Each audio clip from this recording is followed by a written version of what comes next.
What, Lisa, he's making one of my favorites, even though it's not Lent. It's not Lent.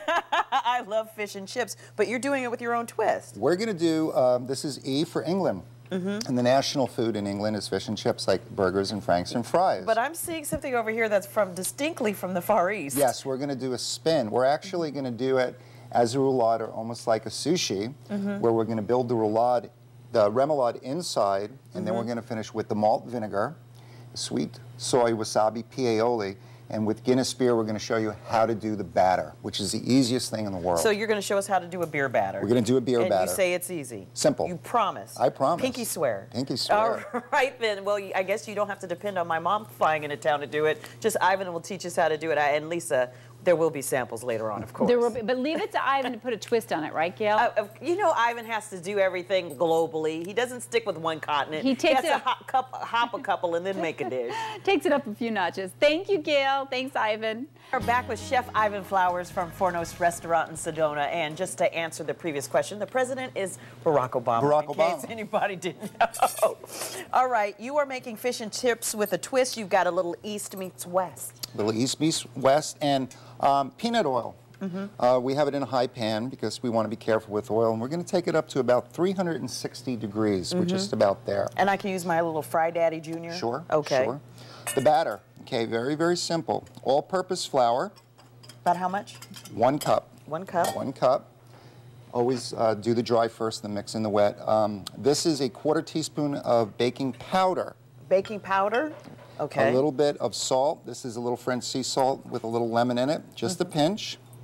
If you don't have regular fleur de salt. sel with essence of lemon, you could use regular salt. And a little bit of pepper. Okay. Very, very simple.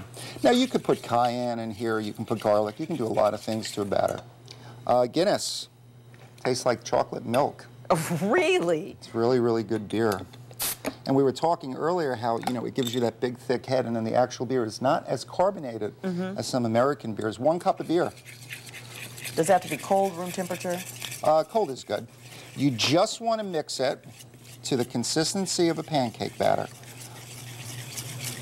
Beer pancakes. Somebody out there is going to say, that sounds like a Super Bowl dish. And you can see, you just want to get the lumps out. If you have a few lumps, don't worry about it. Just give it a good mix. And you can see it's going to start to smooth out. I'm going to go in. Did you steal this recipe from your dad or your mom? This is my wife's, actually. Oh, really? Tracy? Yeah. She does onion rings, Maui onion rings in the spear batter, and it's magnificent. So that's what you want, just about there.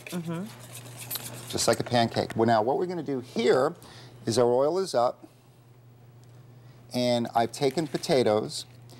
What I do is you just go very, very thin with a russet potato, and I take oil with a little rosemary and just cover it until it sizzles. Obviously thin sliced. Thin sliced, and we're going to actually do the remoulade on the inside. So the twist is we have a little cream cheese. A little. Little cream cheese. How much is that little bit of cream cheese? Just a little bit. Remoulade is kind of creamy and with pickles, so we're going to do pickles. This is actually pickled okra. Ooh. And we're going to go right on. We took our cod. You can use cod, haddock, pollock, any white, sweet fish. You don't want fish that's very, very oily. Wait a minute. Your fish and chips, you mean to tell me your fish and chips is the fish is inside the chips? Yes. Absolutely, inside the chip. That's something new. I thought it was going to be separate, Ivan. You tricked me. Yeah. Now we're just going to roll. The parchment paper is sprayed. Talk about the fish that you used. This is just a little bit of Alaskan cod. Again, pollock or haddock. And if I chip, just keep going a little bit. It's just like it's on the line and you're pulling it in. Absolutely. And it's just a nice way to do it. And so this is the Eastern flair, because you've done this like a sushi roll. Exactly. Exactly. And you end up with something like that. And what you want to do is I put it in plastic. And then I just pull it like that. Now, did you refrigerate that for any length of time? I did. A couple hours in the refrigerator. What you want to do is you want to go in gently. So I'm just going to put a little oil on the spider. Place it in. Oh, so it doesn't stick. And in we go. And you don't have to dip it in the batter? You know what? I'm supposed to dip it in the batter. Out it comes. Oh, goodness. Hold on. Oh, the joys. You know what? We have. Television. This is what you're not supposed to do. Here is what you are supposed to do. We dip it in the batter. Are you sure? I'm sure. Oh, okay. There's your batter. And at this point, we're going right in. Okay. Boy, that's lovely. If you don't dip it in the batter, this is what happens. So we actually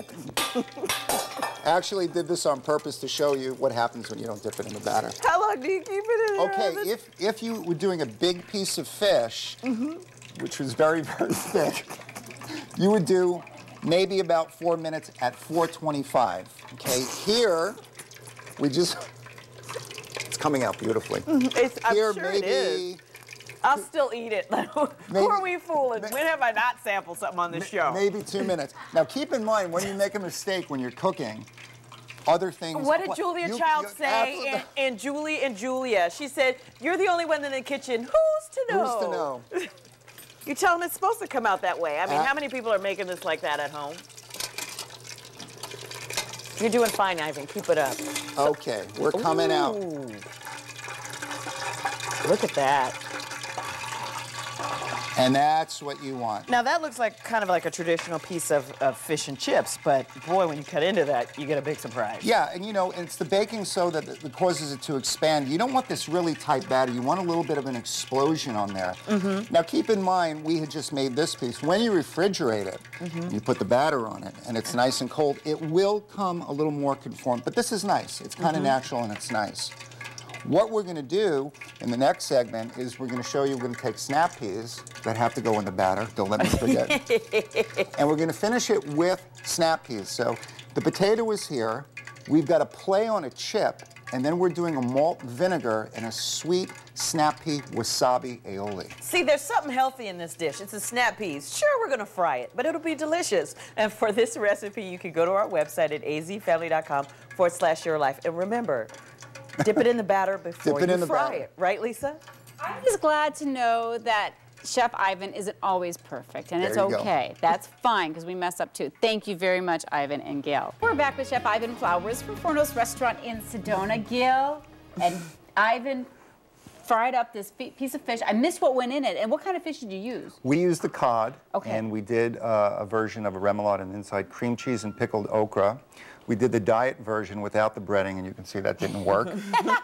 So this Gail is saved the day. She goes, are we supposed to batter this first? This is with the breading, and you've got nice, beautiful rolls. Wow. Your fish is very, very flaky, and, you know. And you said it's fish and chips. Where's the chips?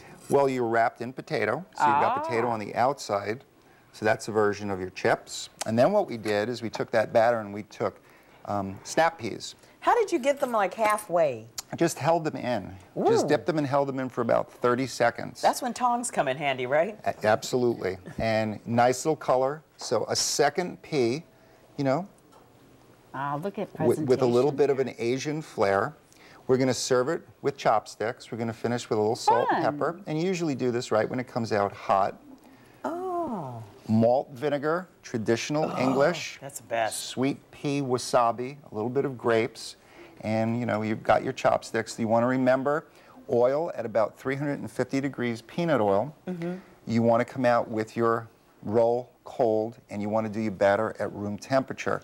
If you're using a bigger piece of fish, you want to go in peanut oil about 425 for about 3 to 4 minutes. Thanks, Thank you, Ivan. Ivan. Don't forget, if you You're want the recipe, you can go to our website and print it out. It looks beautiful. A nice twist on your fish and chips.